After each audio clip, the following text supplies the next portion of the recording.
Book 23. The Funeral of Patroclus and the Funeral Games. Thus did they make their moan throughout the city, while the Achaeans, when they reached the Hellespont, went back every man to his own ship. But Achilles would not let the Myrmidons go, and spoke to his brave comrades, saying, Myrmidons, famed horsemen and my own trusted friends, not yet forsooth let us unyoke, but with horse and chariot draw near to the body and mourn Patroclus, in due honour to the dead. When we have had full comfort of lamentation, we will unyoke our horses and take supper, all of us here. On this they all joined in a cry of wailing, and Achilles led them in their lament. Thrice did they drive their chariots all sorrowing around the body, and Thetis stirred within them a still deeper yearning. The sands of the seashore and the men's armour were wet with their weeping. So great a minister of fear was he whom they had lost. Chief in all their mourning was the son of Peleus. He laid his blood-stained hand on the breast of his friend. Farewell, he cried, Patroclus, even in the house of Hades. I will now do all that I erewhile promised you. I will drag Hector hither and let dogs devour him raw. 12 noble sons of Trojans will I also slay before your pyre to avenge you. As he spoke, he treated the body of noble Hector with contumely, laying it at full length in the dust beside the bier of Patroclus. The others then put off every man his armour, took the horses from their chariots, and seated themselves in great multitude by the ship of the fleet descendant of Achaeus, who thereon feasted them with an abundant funeral banquet. Many a goodly ox, with many a sheep and bleating goat did they butcher and cut up. Many a tusked boar, moreover, fat and well-fed, did they singe and set to roast in the flames of Vulcan, and rivulets of blood flowed all around the place where the body was lying. Then the princes of the Achaeans took the son of Peleus to Agamemnon, but hardly could they persuade him to come with them, so wroth was he for the death of his comrade. As soon as they reached Agamemnon's tent, they told the serving men to set a large tripod over the fire in case they might persuade the son of Peleus to wash the clotted gore from the body. But he denied them sternly, and swore it with a solemn oath, saying, Nay, by King Jove, first and mightiest of all gods, it is not meet that water should touch my body, till I have led Patroclus on the flames, have built him a barrow, and shaved my head. For so long as I live, no such second sorrow shall ever draw nigh me. Now therefore, let us do all that this sad festival demands, but at break of day, King Agamemnon, bid your men bring wood, and provide all else that the dead may duly take into the realm of darkness. The fire shall thus burn him out of our sight the sooner, and the people shall turn again to their own labours. Thus did he speak, and they did even as he had said. They made haste to prepare the meal, they ate, and every man had his full share so that all were satisfied. As soon as they had had enough to eat and drink, the others went to their rest, and each in his own tent. But the son of Peleus lay grieving among his Myrmidons by the shore of the sounding sea, in an open place where the waves came surging in one after another. Here a very deep slumber took hold upon him, and eased the burden of his sorrows, for his limbs were weary with chasing Hector round windy Ilius. Presently the sad spirit of Patroclus drew near him, like what he had been, in stature, voice, and the light of his beaming eyes, clad too as he had been clad in life. The spirit hovered over his head and said, You sleep, Achilles, and have forgotten me. You loved me living, but now that I am dead you think for me no further. Bury me with all speed that I may pass to the gates of Hades. The ghosts, vain shadows of men that can labour no more, drive me away from them. They will not yet suffer me to join those that are beyond the river, and I wander all desolate by the wide gates of the house of Hades. Give me now your hand, I pray you, for when you have once given me the dues of fire, never shall I again come forth out of the house of Hades. Never more shall we sit apart and take sweet counsel among the living. The cruel fate, which was my birthright, has yawned its wide jaws around me. Nay, you too, Achilles, peer of gods, are doomed to die beneath the walls of the noble Trojans. One prayer more will I make you, if you will grant it. Let not my bones be laid apart from yours, Achilles, but with them, even as we were brought up together in your own house. What time Menoetius brought me to you as a child from Opoeis, because by a sad spite I had killed the son of Amphidamas, not of a set purpose, but in childish quarrel over the dice. The knight Peleus took me into his house, entreated me kindly, and named me to be your squire. Therefore let our bones lie but in a single urn, the two-handled golden vase given to you by your mother." And Achilles answered, "Why, true heart, are you come hither to lay these charges upon me? I will of my own self do all that you have bidden me. Draw closer to me, let us once more throw our arms around one another, and find sad comfort in the sharing of our sorrows." He opened his arms towards him as he spoke, and would have clasped him in them, but there was nothing, and the spirit vanished as a vapour, gibbering and whining into the earth.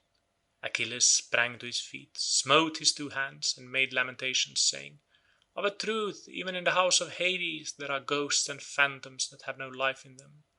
All night long the sad spirit of Patroclus has hovered overhead, making piteous moan, telling me what I am to do for him, and looking wondrously like himself." Thus did he speak, and his words set them all weeping and mourning about the poor dumb dead, till rosy finger morn appeared. Then King Agamemnon sent men and mules from all parts of the camp, to bring wood, and Meriones, squire to Idomeneus, was in charge over them. They went out with woodmen's axes and strong ropes in their hands, and before them went the mules. Up hill and down dale did they go, by straight ways and crooked, and when they reached the heights of many-fountained Ida, they led their axes to the roots of many a tall branching oak that came thundering down as they felled it. They split the trees and bound them behind the mules, which then wended their way as best they could through the thick brushwood on to the plain.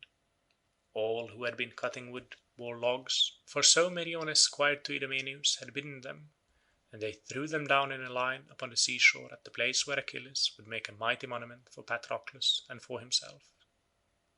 When they had thrown down their great logs of wood over the whole ground, they stayed all of them where they were, but Achilles ordered his brave Myrmidons to gird on their armour, and to yoke each man his horses.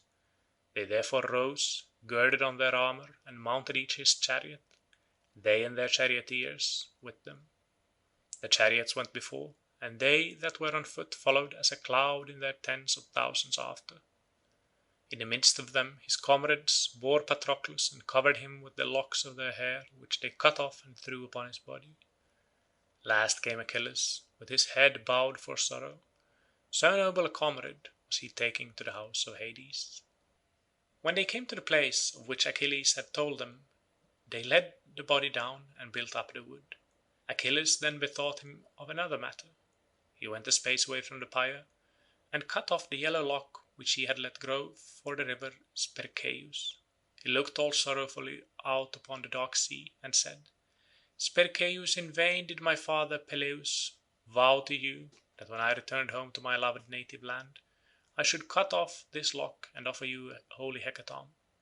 50 she-goats was I to sacrifice to you there at your springs, where is your grove and your altar fragrant with burnt offerings. Thus did my father vow. But you have not fulfilled his prayer. Now therefore, that I shall see my home no more, I give this lock as a keepsake to the hero Patroclus." As he spoke, he placed the lock in the hands of his dead comrade, and all who stood by were filled with yearning and lamentation. The sun would have gone down upon their mourning had not Achilles presently said to Agamemnon, "Son of Atreus, for it is to you that the people will give ear. There is a time to mourn and a time to cease from mourning. Bid the people now leave the pyre, and set about getting their dinners. We, to whom the dead is dearest, will see to what is wanted here, and let the other princes also stay by me." When King Agamemnon heard this, he dismissed the people to their ships, but those who were about the dead heaped up wood and built a pyre 100 feet this way and that. Then they led the dead all sorrowfully upon the top of it. They flayed and dressed many fat sheep and oxen before the pyre, and Achilles took fat from all of them and wrapped the body therein from head to foot, heaping the flayed carcasses all around it. Against the bier he leaned 2-handed jars of honey and unguents. 4 proud horses did he then cast upon the pyre, groaning the while he did so. The dead hero had house dogs. 2 of them did Achilles slay and threw upon the pyre. He also put 12 brave sons of noble Trojans to the sword, and laid them with the rest, for he was full of bitterness and fury. Then he committed all to the resistless and devouring might of the fire. He groaned aloud and called on his dead comrade by name. "Farewell," he cried, "Patroclus, even in the house of Hades. I am now doing all that I have promised you. 12 brave sons of noble Trojans shall the flames consume along with yourself, but dogs, not fire, shall devour the flesh of Hector son of Priam." Thus did he vaunt, but the dogs came not about the body of Hector, for Jove's daughter Venus kept them off him night and day, and anointed him with ambrosial oil of roses that his flesh might not be torn when Achilles was dragging him about.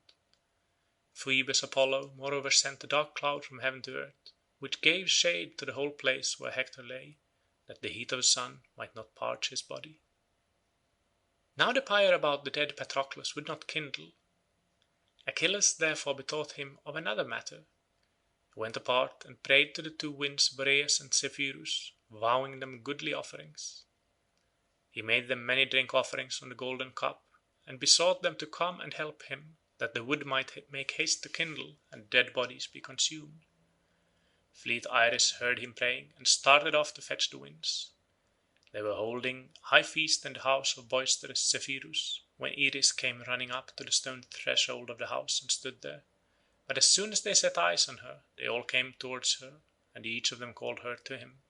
But Iris would not sit down. "I cannot stay," she said. "I must go back to the streams of Oceanus, and the lands of the Ethiopians, who are offering hecatombs to the immortals, and I would have my share. But Achilles prays that Boreas and shrill Zephyrus will come to him, and he vows them goodly offerings. He would have you blow upon the pyre of Patroclus, for whom all the Achaeans are lamenting." With this she left them, and the 2 winds rose with a cry that rent the air and swept the clouds before them. They blew on until they came to the sea, and the waves rose high beneath them. But when they reached Troy, they fell upon the pyre, till the mighty flames roared under the blast that they blew. All night long did they blow hard and beat upon the fire, and all night long did Achilles grasp his double cup, drawing wine from a mixing bowl of gold, and calling on the spirit of dead Patroclus as he poured it upon the ground till the earth was drenched. As a father mourns when he is burning the bones of his bridegroom's son, whose death has wrung the hearts of his parents, even so did Achilles mourn while burning the body of his comrade, pacing round the bier with piteous groaning and lamentation. At length, as the morning star was beginning to herald the light which saffron-mantled dawn was soon to suffuse over the sea, the flames fell and the fire began to die. The winds then went home beyond the Thracian sea, which roared and boiled as they swept over it. The son of Peleus now turned away from the pyre, and lay down, overcome with toil, till he fell into a sweet slumber. Presently they who were about the son of Atreus drew near in a body, and roused him with the noise and tramp of their coming. He sat upright and said, "Son of Atreus, and all the other princes of the Achaeans, first pour red wine everywhere upon the fire, and quench it. Let us then gather the bones of Patroclus son of Menoetius, singling them out with care. They are easily found, for they lie in the middle of the pyre, while all else, both men and horses, have been thrown in a heap and burned at the outer edge. We will lay the bones in a golden urn, in 2 layers of fat, against the time when I shall myself go down into the house of Hades. As for the barrow, labour not to raise a great one now, but such as is reasonable. Afterwards, let those Achaeans, who may be left at the ships when I am gone, build it both broad and high." Thus he spoke, and they obeyed the word of the son of Peleus. First they poured red wine upon the thick layer of ashes and quenched the fire. With many tears they singled out the whitened bones of their loved comrade, and laid them within a golden urn in 2 layers of fat. They then covered the urn with a linen cloth and took it inside the tent. They marked off the circle where the barrow should be, made a foundation for it about the pyre, and forthwith heaped up the earth. When they had thus raised the mound they were going away, but Achilles stayed the people and made them sit in assembly. They brought prizes from the ships, cauldrons, tripods, horses and mules, noble oxen, women with fair girdles, and swart iron. The first prize he offered was for the chariot race, a woman skilled in all useful arts, and a three-legged cauldron that had ears for handles, and would hold 22 measures. This was for the man who came in first. For the second there was a 6-year-old mare, unbroken, and in foal to a he-ass. The third was to have a goodly cauldron that had never yet been on the fire. It was still bright as when it left the maker, and would hold 4 measures. The fourth prize was 2 talents of gold, and the fifth a 2-handled urn as yet unsoiled by smoke. Then he stood up and spoke among the Argives, saying, "Son of Atreus and all other Achaeans, these are the prizes that lie waiting the winners at the chariot races. At any other time I should carry off the first prize and take it to my own tent. You know how far my steeds excel all others, for they are immortal. Neptune gave them to my father Peleus, who in his turn gave them to myself. But I shall hold aloof, I and my steeds that have lost their brave and kind driver, who many a time has washed them in clear water and anointed their manes with oil. See how they stand weeping here, with their manes trailing on the ground in the extremity of their sorrow. But do you others set yourselves in order throughout the host, whosoever has confidence in his horses and in the strength of his chariot." Thus spoke the son of Peleus, and the drivers of chariots bestirred themselves. First among them all uprose Eumelus, king of men, son of Admetus, a man excellent in horsemanship. Next to him rose mighty Diomed, son of Tydeus. He yoked the Trojan horses which he had taken from Aeneas, when Apollo bore him out of the fight. Next to him yellow-haired Menelaus, son of Atreus, rose and yoked his fleet horses, Agamemnon's mare Ete and his own horse Podargus. The mare had been given to Agamemnon by Echepolus, son of Anchises, that he might not have to follow him to Ilius, but might stay at home and take his ease, for Jove had endowed him with great wealth, and he lived in spacious Sicyon. This mare, all eager for the race, did Menelaus put under the yoke. Fourth in order, Antilochus, son to noble Nestor, son of Neleus, made ready his horses. These were bred in Pylos, and his father came to him to give him good advice, on which, however, he stood in but little need.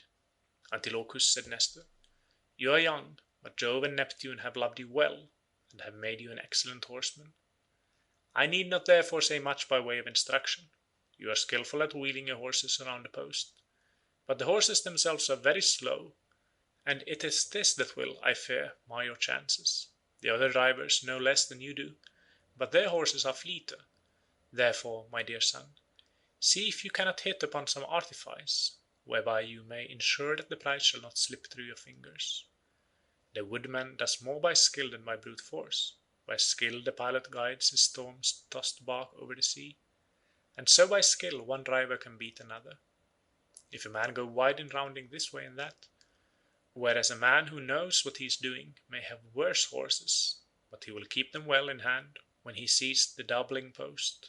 He knows the precise moment at which to pull the rein, and keeps his eye well on the man in front of him. I will give you this certain token which cannot escape your notice. There is a stump of a dead tree, oak or pine as it may be, some 6 feet above the ground, and not yet rotted away by rain. It stands at the fork of the road. It has 2 white stones set one on each side, and there is a clear course all round it. It may have been a monument to some one long since dead, or it may have been used as a doubling post in days gone by. Now, however, it has been fixed on by Achilles as the mark round which the chariots shall turn. Hug it as close as you can, but as you stand in your chariot lean over a little to the left. Urge on your right-hand horse with voice and lash, and give him a loose rein, but let the left-hand horse keep so close in that the nave of your wheel shall almost graze the post, but mind the stone, or you will wound your horses and break your chariot in pieces, which would be sport for others, but confusion for yourself. Therefore, my dear son, mind well what you are about, for if you can be first to round the post, there is no chance of anyone giving you the go-by later, not even though you had Adrestus' horse Arion behind you, a horse which is of divine race, or those of Laomedon, which are the noblest in the country. When Nestor had made an end of counselling his son, he sat down in his place, and fifth in order, Meriones got ready his horses. They then all mounted their chariots and cast lots. Achilles shook the helmet, and the lot of Antilochus son of Nestor fell out first. Next came that of King Eumelus, and after his, those of Menelaus son of Atreus and of Meriones. The last place fell to the lot of Diomed son of Tydeus, who was the best man of them all. They took their places in line. Achilles showed them the doubling post round which they were to turn, some way off upon the plain. Here he stationed his father's follower Phoenix as umpire to note the running and report truly.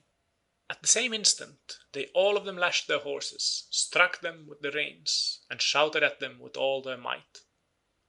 They flew full speed over the plain away from the ships. The dust rose from under them as it were a cloud of whirlwind, and their manes were all flying in the wind. At one moment the chariots seemed to touch the ground, and then again they bounded into the air. Drivers stood erect, and their hearts beat fast and furious in their lust of victory. Each kept calling on his horses, and the horses scoured the plain amid the clouds of dust that they raised. It was when they were doing the last part of the course, on their way back towards the sea, that the pace was strained to the utmost, and it was seen what each could do. The horses of the descendant of Peres now took the lead, and close behind them came the Trojan stallions of Diomed. They seemed as if about to mount Eumelus' chariot, and he could feel their warm breath on his back and his broad shoulders, for their heads were close to him as they flew over the course. Diomed would have now passed him, or there would have been a dead heat, but Phoebus Apollo, to spite him, made him drop his whip. Tears of anger fell from his eyes as he saw the mares going on faster than ever, while his own horses lost ground through his having no whip. Minerva saw the trick which Apollo had played the son of Tydeus, so she brought him his whip and put spirit into his horses. Moreover, she went after the son of Admetus in a rage and broke his yoke for him. The mares went one to one side of the course and the other to the other, and the pole was broken against the ground. Eumelus was thrown from his chariot close to the wheel. His elbows, mouth, and nostrils were all torn, and his forehead was bruised above the eyebrows. His eyes filled with tears, and he could find no utterance. But the son of Tydeus turned his horses aside and shot far ahead, for Minerva put fresh strength into them and covered Diomed himself with glory. Menelaus son of Atreus came next behind him, but Antilochus called to his father's horses. "On with you both," he cried, "and do your very utmost. I do not bid you try to beat the steeds of the son of Tydeus, for Minerva has put running into them, and has covered Diomed with glory, but you must overtake the horses of the son of Atreus and not be left behind, or Aethe who is so fleet will taunt you. Why, my good fellows, are you lagging? I tell you, and it shall surely be, Nestor will keep neither of you, but will put both of you to the sword, if we win any of the worse a prize through your carelessness. Fly after them at your utmost speed. I will hit on a plan for passing them in a narrow part of the way, and it shall not fail me." They feared the rebuke of their master, and for a short space went quicker. Presently Antilochus saw a narrow place where the road had sunk. The ground was broken, for the winter's rain had gathered and had worn the road so that the whole place was deepened. Menelaus was making towards it, as to get there first, for fear of a foul, but Antilochus turned his horses out of the way and followed him a little on one side. The son of Atreus was afraid and shouted out, "Antilochus, you are driving recklessly. Rein in your horses. The road is too narrow here. It will be wider soon, and you can pass me then. If you foul my chariot, you may bring both of us to a mischief." But Antilochus plied his whip and drove faster, as though he had not heard him. They went side by side for about as far as a young man can hurl a disc from his shoulder when he is trying his strength, and then Menelaus' mares drew behind, for he left off driving for fear the horses should foul one another and upset the chariots. Thus, while pressing on in quest of victory, they might both come headlong to the ground. Menelaus then upbraided Antilochus and said, "There is no greater trickster living than you are. Go, and bad luck go with you. The Achaeans say not well that you have understanding, and come what may, you shall not bear away the prize without sworn protest on my part." Then he called on his horses and said to them, keep your pace and slacken not. The limbs of the other horses will weary sooner than yours, for they are neither of them young." The horses feared the rebuke of their master and went faster, so that they were soon nearly up with the others. Meanwhile the Achaeans from their seats were watching how the horses went, as they scoured the plain amidst clouds of their own dust. Idomeneus, captain of the Cretans, was first to make out the running, for he was not in the thick of the crowd, but stood on the most commanding part of the ground. The driver was a long way off, but Idomeneus could hear him shouting, and could see the foremost horse quite plainly, a chestnut with a round white star, like the moon, on its forehead. He stood up and said among the Argives, "My friends, princes and counsellors of the Argives, can you see the running as well as I can? There seems to be another pair in front now, and another driver. Those that led off at the start must have been disabled out on the path. I saw them at first making their way round the doubling post, but now, though I search the plain of Troy, I cannot find them.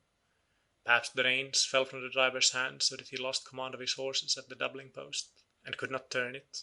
I suppose he must have been thrown out there, and broken his chariot, whilst his mares have left the course and gone off wildly in a panic. Come up and see for yourselves. I cannot make out for certain, but the driver seems an Aetolian by descent, ruler over the Argives, brave Diomed, the son of Tydeus." Ajax, the son of Oileus, took him up rudely and said, "Idomeneus, why should you be in such a hurry to tell us all about it, when the mares are still so far out upon the plain? You are none of the youngest, nor your eyes none of the sharpest, but you are always laying down the law. You have no right to do so, for there are better men here than you are. Eumelus's horses are in the front now, as they have always been, and he is on the chariot holding the reins." The captain of the Cretans was angry, and answered, "Ajax, you are an excellent railer, but you have no judgment, and are wanting in much else as well, for you have a vile temper. I will wager you a tripod or cauldron, and Agamemnon son of Atreus shall decide whose horses are first. You will then know to your cost." Ajax son of Oileus was for making him an angry answer, and there would have been yet further brawling between them, had not Achilles risen in his place and said, "Cease your railing, Ajax and Idomeneus. It is not you who would be scandalized if you saw anyone else do the like. Sit down and keep your eyes on the horses. They are speeding towards the winning post, and will be here directly. You will then both of you know whose horses are first, and who come after."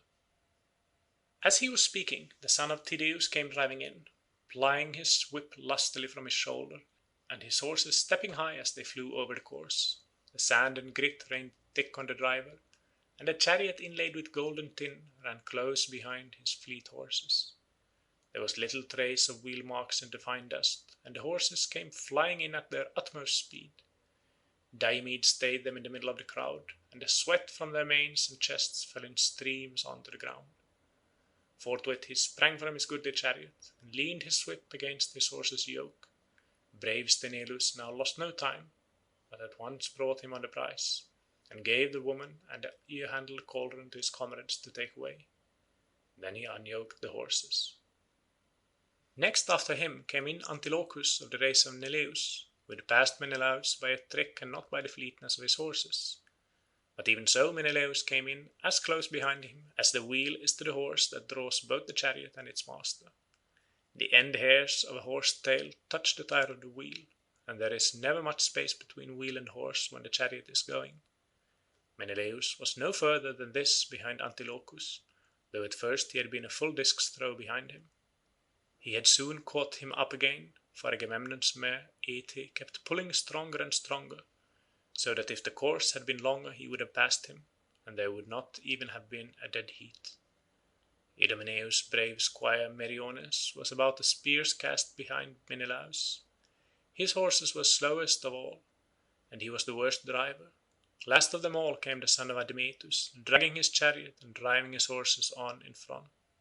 When Achilles saw him he was sorry, and stood up among the Argives saying, "The best man is coming in last. Let us give him a prize, for it is reasonable. He shall have the second, but the first must go to the son of Tydeus." Thus did he speak, and the others all of them applauded his saying, and were for doing as he had said. But Nestor's son Antilochus stood up, and claimed his right from the son of Peleus. "Achilles," said he, "I shall take it much amiss if you do this thing, You would rob me of my prize, because you think Eumelus' chariot and horses were thrown out, and himself too, good man that he is. He should have prayed duly to the immortals. He would not have come in last if he had done so. If you are sorry for him and so choose, you have much gold in your tents, with bronze, sheep, cattle, and horses. Take something from this store if you would have the Achaeans speak well of you, and give him a better price even than that which you have now offered. But I will not give up the mare, and he that will fight me for her, let him come on." Achilles smiled as he heard this, and was pleased with Antilochus, who was one of his dearest comrades. So he said, "Antilochus, if you would have me find Eumelus another prize, I will give him the bronze breastplate with a rim of tin running all round it, which I took from Asteropaeus. It will be worth much money to him." He bade his comrade Automedon bring the breastplate from his tent, and he did so. Achilles then gave it over to Eumelus, who received it gladly. But Menelaus got up in a rage, furiously angry with Antilochus. An attendant placed his staff in his hands and bade the Argives keep silence. The hero then addressed them. "Antilochus," said he, "what is this from you, who have been so far blameless? You have made me cut a poor figure and bolt my horses by flinging your own in front of them, though yours are much worse than mine are. Therefore, O princes and counsellors of the Argives, judge between us and show no favour, lest one of the Achaeans say, 'Menelaus has got the mare through lying and corruption. His horses were far inferior to Antilochus, but he has greater weight and influence.' Nay, I will determine the matter myself, and no man will blame me, for I shall do what is just. Come here, Antilochus, and stand, as our custom is, whip in hand before your chariot and horses. Let your hand on your steeds, and swear by earth encircling Neptune that you did not purposely and guilefully get in the way of my horses." And Antilochus answered, "Forgive me, I am much younger, King Menelaus, than you are. You stand higher than I do, and are the better man of the two. You know how easily young men are betrayed into indiscretion. Their tempers are more hasty, and they have less judgment. Make due allowances, therefore, and bear with me. I will of my own accord give up the mare that I have won, and if you claim any further chattel from my own possessions, I would rather yield it to you at once than fall from your good graces henceforth, and do wrong in the sight of heaven." The son of Nestor then took the mare and gave her over to Menelaus, whose anger was thus appeased, as when dew falls upon a field of ripening corn, and the lands are bristling with the harvest. Even so, O Menelaus, was your heart made glad within you. He turned to Antilochus and said, "Now, Antilochus, angry though I have been, I can give way to you of my own free will. You have never been headstrong nor ill-disposed hitherto, but this time your youth has gone the better of your judgment. Be careful how you outwit your betters in future. No one else could have brought me round so easily, but your good father, your brother, and yourself have all of you had infinite trouble on my behalf. I therefore yield to your entreaty, and will give up the mare to you, mine though it indeed be. The people will thus see that I am neither harsh nor vindicative." With this he gave the mare over to Antilochus' comrade Noemon, and then took the cauldron. Meriones, who had come in fourth, carried off the 2 talents of gold, and the 5th place, the 2-handed urn, being unawarded, Achilles gave it to Nestor, going up to him among the assembled Argives and saying, "Take this, my good old friend, as an heirloom and memorial of the funeral of Patroclus, for you shall see him no more among the Argives. I give you this prize, though you cannot win one. You can now neither wrestle nor fight, and cannot enter for the javelin match nor foot races, for the hand of age has been laid heavily upon you." So saying, he gave the urn over to Nestor, who received it gladly and answered, "My son, all that you have said is true. There is no strength now in my legs and feet, nor can I hit out with my hands from either shoulder. Would that I were still young and strong as when the Epeans were burying King Amarynceus in Buprasium, and his sons offered prizes in his honour. There was then none that could vie with me, either of the Epeans, nor the Pylians themselves, nor the Aetolians. In boxing I overcame Clytomedes son of Enops, and in wrestling Ancaeus of Pleuron, who had come forward against me. Iphiclus was a good runner, but I beat him, and threw farther with my spear than either Peleus or Polydorus. In chariot racing alone did the two sons of Astor surpass me by crowding their horses in front of me, for they were angry at the way victory had gone, and at the greater part of the prizes remaining in the place in which they had been offered. They were twins, and the one kept on holding the reins, while the other plied the whip. Such was I then, but now I must leave these matters to younger men. I must bow before the weight of years, but in those days I was eminent among heroes. And now, sir, go on with the funeral contests in honor of your comrade. Gladly do I accept this urn, and my heart rejoices that you do not forget me, but are ever mindful of my goodwill towards you, and of the respect due to me from the Achaeans. For all which may the grace of heaven be vouchsafed you in great abundance. Thereon the son of Peleus, when he had listened to the thanks of Nestor, went about among the concourse of the Achaeans, and presently offered prizes for skill in the painful art of boxing. He brought out a strong mule, and made it fast in the middle of the crowd, a she-mule never yet broken, but 6 years old, when it is the hardest of all to break them. This was for the victor, and for the vanquished he offered a double cup. Then he stood up and said among the Argives, "Son of Atreus and all the Achaeans, I invite our 2 champion boxers to lay about them lustily and compete for these prizes. He to whom Apollo vouchsafes the greater endurance, and whom the Achaeans acknowledge as victor, shall take the mule back with him to his own tent, while he that is vanquished shall have the double cup." As he spoke there stood up a champion both grave and of great stature, a skilful boxer, Epeus, son of Panopeus. He laid his hand on the mule and said, "Let the man who is to have the cup come hither, for none but myself will take the mule. I am the best boxer of all here present, and none can beat me. Is it not enough that I should fall short of you in actual fighting? Still no man can be good at everything. I tell you plainly, and it shall come true, if any man will box with me, I will bruise his body and break his bones. Therefore let his friends stay here in a body, and be at hand to take him away when I have done with him." They all held their peace, and no man rose, save Euryalus, son of Macisteus, who was the son of Talaus.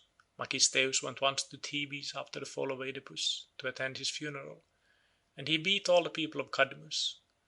The son of Tydeus was Euryalus' second, cheering him on and hoping heartily that he would win. First he put a waistband round him, and then he gave him some well-cut thongs of ox-hide.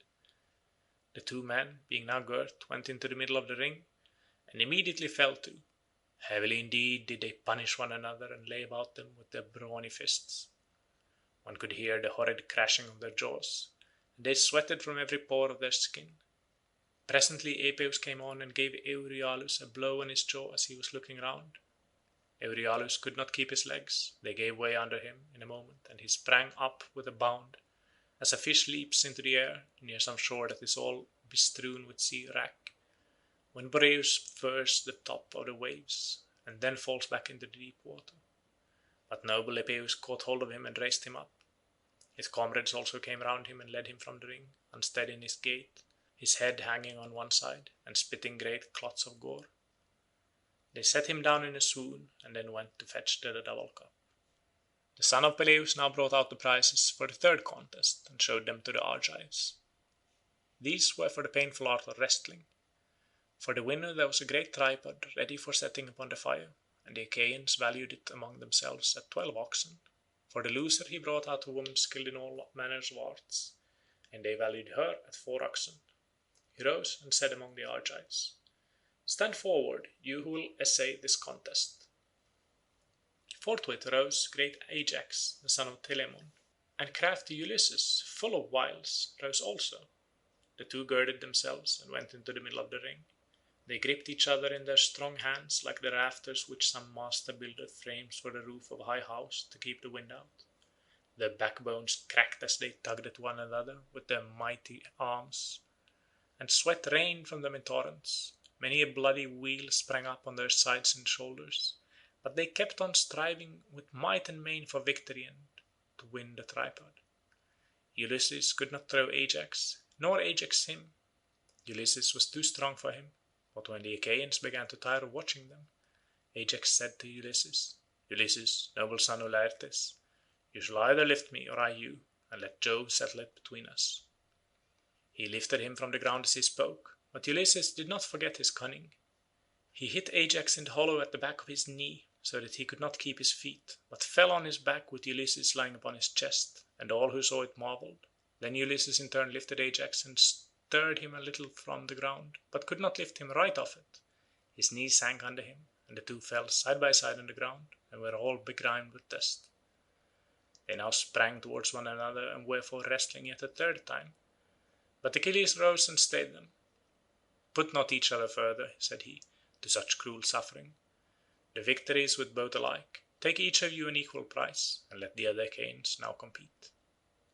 Thus did he speak, and they did even as he had said, and put on their shirts once again, after wiping the dust from off their bodies.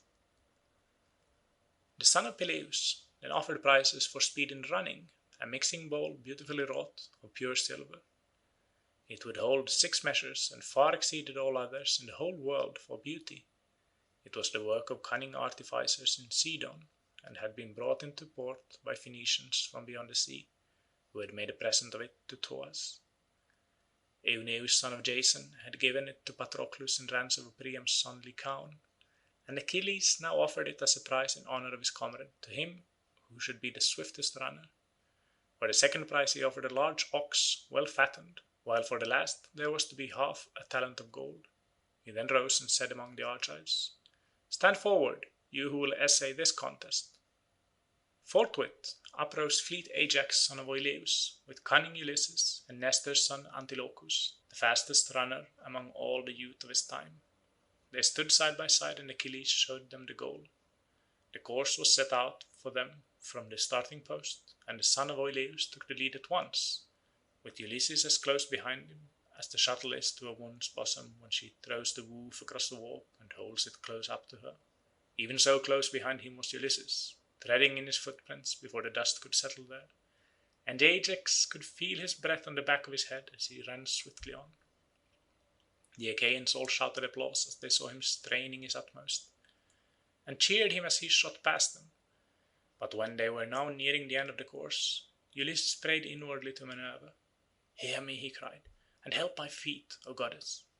Thus did he pray, and Pallas Minerva heard his prayer. She made his hands and his feet feel light, and when the runners were at the point of pouncing upon the prize, Ajax, through Minerva's spite, slipped upon some offal that was lying there from the cattle which Achilles had slaughtered in the honour of Patroclus, and his mouth and nostrils were all filled with cow dung.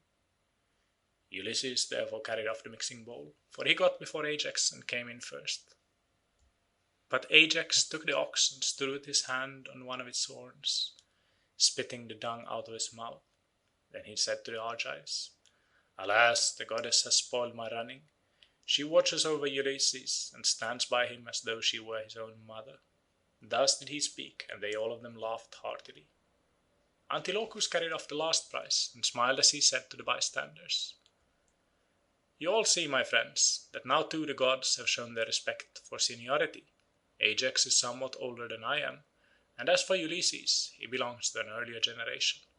But he is hale in spite of his years, and no man of the Achaeans can run against him save only Achilles."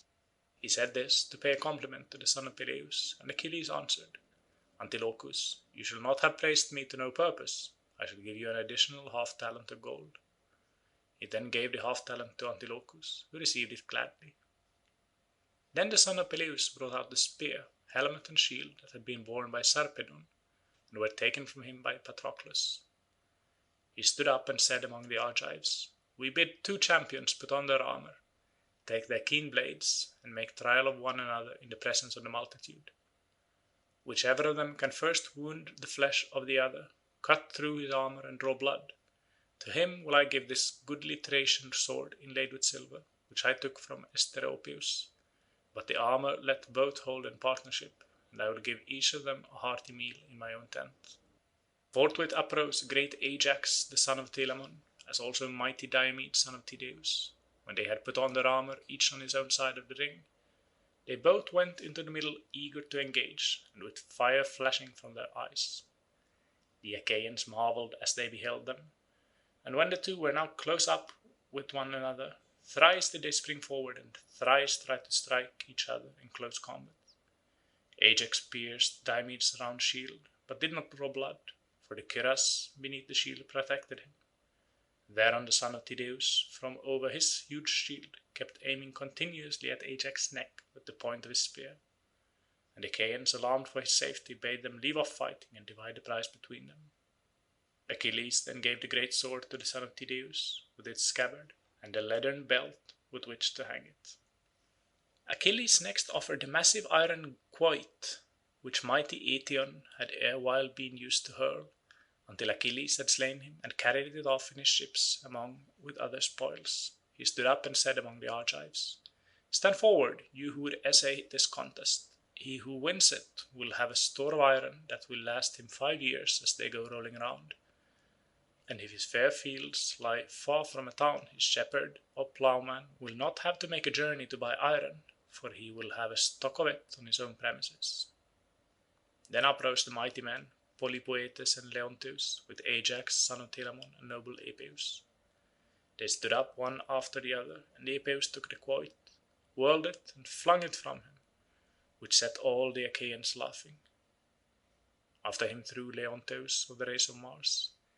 Ajax son of Telamon threw third, and sent the quoit beyond any mark that had been made yet. But when mighty Polypoetes took the quoit, he hurled it as though it had been a stockman's stick, which he sends flying about among his cattle when he is driving them. So far did his throw outdistance those of the others. All who saw it roared applause, and his comrades carried the prize for him and set it on board his ship. Achilles next offered a prize of iron for archery, 10 double-edged axes and 10 with single edges. He set up a ship's mast some way off upon the sands, and with a fine string tied a pigeon to it by the foot. This was what they were to aim at. Whoever, he said, can hit the pigeon shall have all the axes and take them away with him. He who hits the string without hitting the bird will have taken a worse aim and shall have the single-edged axes. Then uprose King Teucer, and Meriones, the stalwart squire of Idomeneus, rose also.